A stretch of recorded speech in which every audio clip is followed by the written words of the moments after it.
Hello, ഇന്ന് കൊഴുവ പീര പറ്റിച്ചതാണേ. അതിനെന്തൊക്കെയാണ് വേണ്ടതെന്ന് നമുക്ക് നോക്കാം. ഇഞ്ചി, വെളുത്തുള്ളി, ചെറിയ ഉള്ളി, കുരുമുളക്.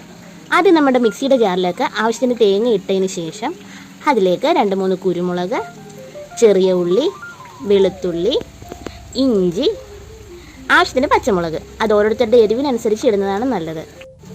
അതിനോടൊപ്പം മഞ്ഞൾപ്പൊടി, മുളക് പൊടി, മല്ലിപ്പൊടി എന്നിവയും കൂടെ ചേർത്താണ് ഒന്ന് ചതച്ചെടുക്കേണ്ടത്.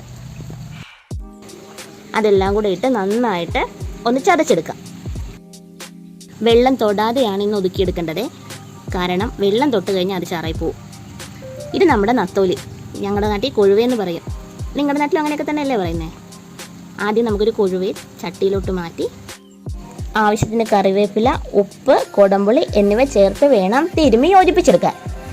ഒട്ടും വെള്ളം ചേർക്കാൻ പാടില്ല.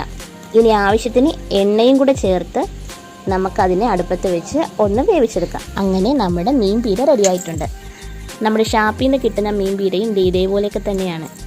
ഒന്ന് ട്രൈ ചെയ്ത് നോക്കിയിട്ട് അഭിപ്രായം അറിയിക്കണേ. വീഡിയോ ഇഷ്ടമായ ലൈക്കും കമൻറ്റും തന്ന് നമ്മുടെ ചാനൽ ഒന്ന് സബ്സ്ക്രൈബ് ചെയ്യുക. അപ്പോൾ അടുത്ത വീഡിയോയിൽ കാണാം. ടാറ്റാ.